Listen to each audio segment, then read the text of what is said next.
This is a download from BBC Learning English. To find out more, visit our website.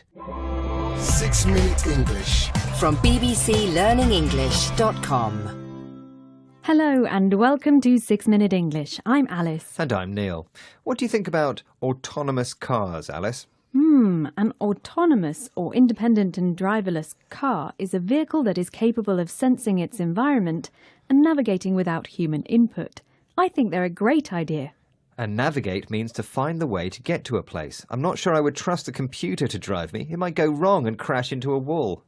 Maybe, but actually most car accidents involve an element of human error.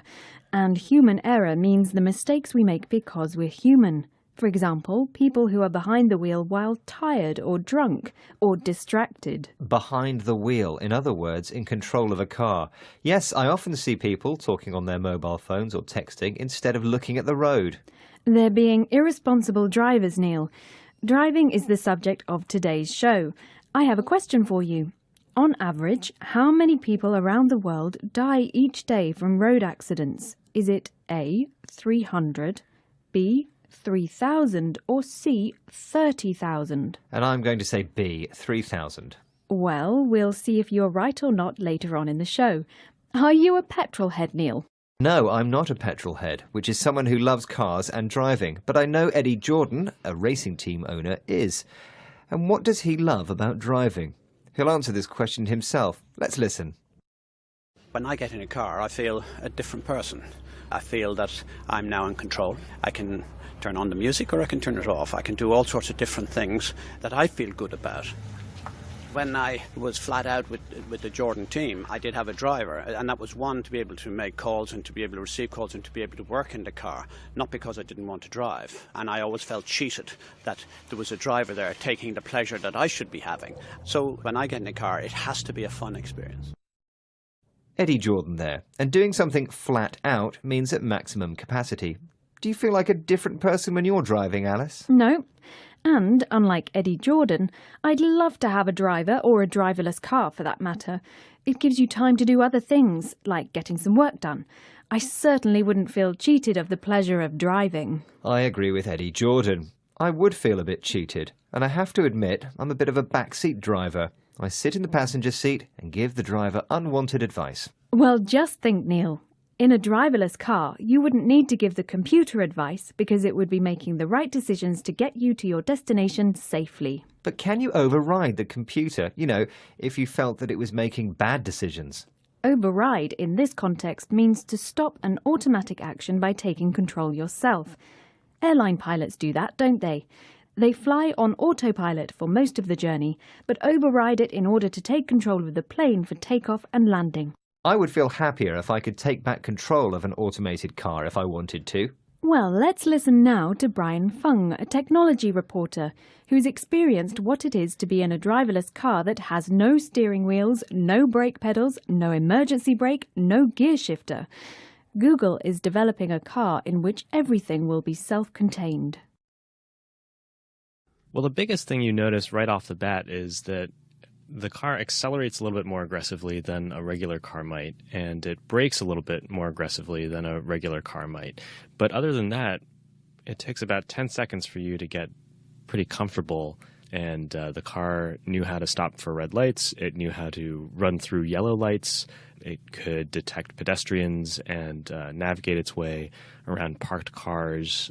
All in all, it felt very similar to a regular car driving experience, and I think that's one of the most surprising and exciting things about it, is just how mundane it was. Brian Fung says he noticed right off the bat that the Google car accelerated and braked more aggressively than a regular car, and right off the bat means immediately. But he also says it took him only 10 seconds to get used to it and feel comfortable, as the car navigated appropriately and responded to different traffic situations, including pedestrians and parked cars. Well, that all sounds very nice, but I think I'd still prefer to be in the driving seat, and that means in control of a situation. You can take the driverless car and do your work, Alice. Well, the future is likely to be all about automated transport. Planes, trains, buses and cars, and you simply won't have a choice, Neil. Maybe you'll be allowed to hire a car. you can drive yourself just for fun. Maybe. But I like the idea of a future with safe driverless roads. I still need some convincing. And that brings us back to today's quiz question. Can you tell us the answer now, please, Alice? Of course I can. I asked, on average, around how many people around the world die each day from road accidents? Is it A, 300, B, 3,000, or C, 30,000? And I said 3,000. And unfortunately, Neil, that's right. Nearly 1.3 million people die in road crashes each year. On average, 3,287 deaths a day. That's according to annual global road crash statistics.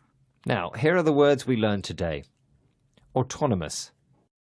Navigate. Human error. Behind the wheel. Petrol head. Flat out. Backseat driver.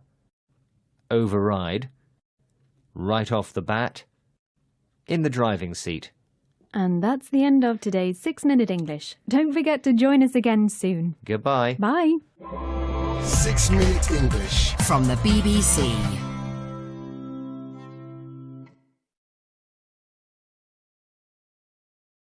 This is a download from BBC Learning English. To find out more, visit our website. 6-Minute English. From bbclearningenglish.com. Hello and welcome to 6-Minute English. I'm Neil. And I'm Alice. So, Alice, how did you spend Saturday night? Curled up on the sofa with a good book. You? Oh, I went out on the town, met some friends, had a few drinks, then went on to a party. Well, that illustrates the difference between us.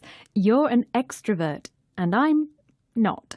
And where we are on the spectrum between introvert and extrovert is the subject of today's show. So, would you call yourself an introvert, Alice? No, I'm an ambivert, which means a mixture of introvert and extrovert. Well, whichever you are, Alice, staying in on your own on a Saturday night is pretty boring. Not to me. And you shouldn't be so judgmental, Neil.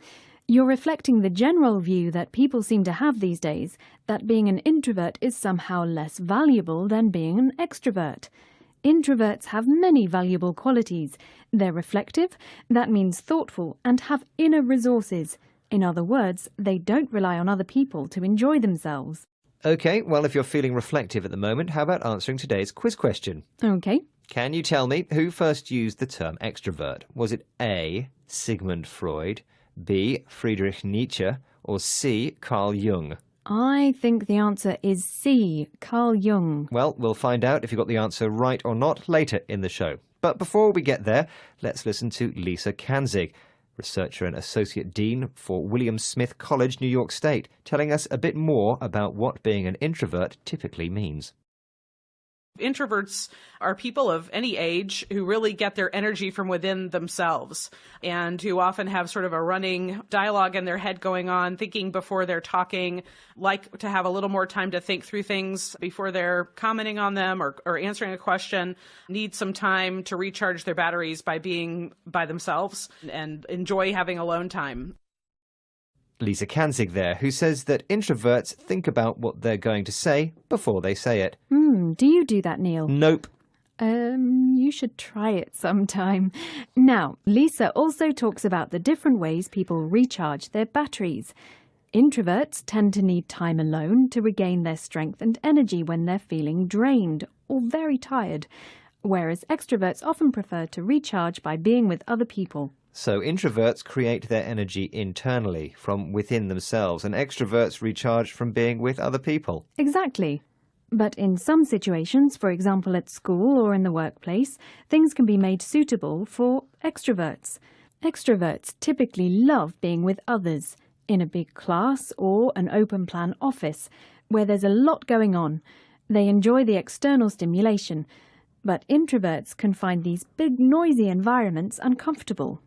I can see that, and these days people are wild about group work and brainstorming. Job ads frequently ask if you are a people person, a team player, and so on. That's right.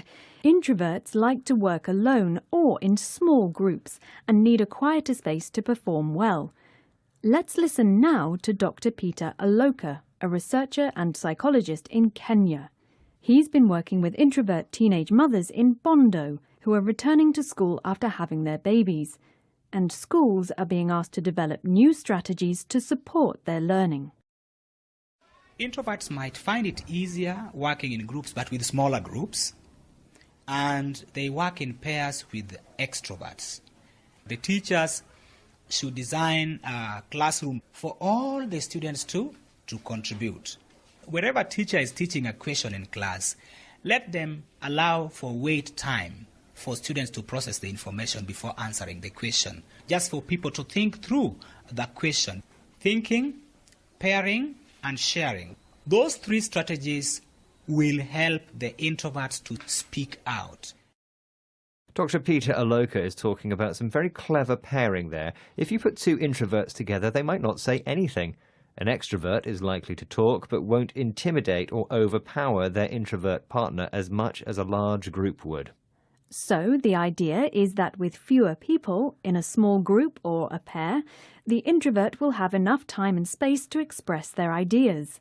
And because their ideas have been thought through or carefully considered, their contribution is likely to be worth waiting for. So, think, pair, share. I like that. OK, so I think it's time to share the answer to today's quiz question. I asked, who first used the term extrovert? Was it A. Sigmund Freud, B. Friedrich Nietzsche, or C. Carl Jung? I said Carl Jung. And you were right, Alice. So thinking things through really works. Introvert and extrovert are the two basic personality types according to the theories of the 20th century Swiss psychiatrist Carl Jung. According to these theories, an introvert is a person whose interest lies with their own feelings and thoughts, in contrast to an extrovert whose interest lies with other people and the outside world. OK, now let's hear the words we learned today. Ambivert, reflective, inner resources, recharge their batteries, drained, intimidate, thought through. Well, that's the end of this edition of 6 Minute English. Join us again soon. Meanwhile, visit our website, bbclearningenglish.com, where you'll find guides to grammar, exercises, videos and articles to read and improve your English. And we're on social media too. Make sure to visit our profiles on Facebook, Twitter, Instagram and YouTube. Goodbye. Goodbye.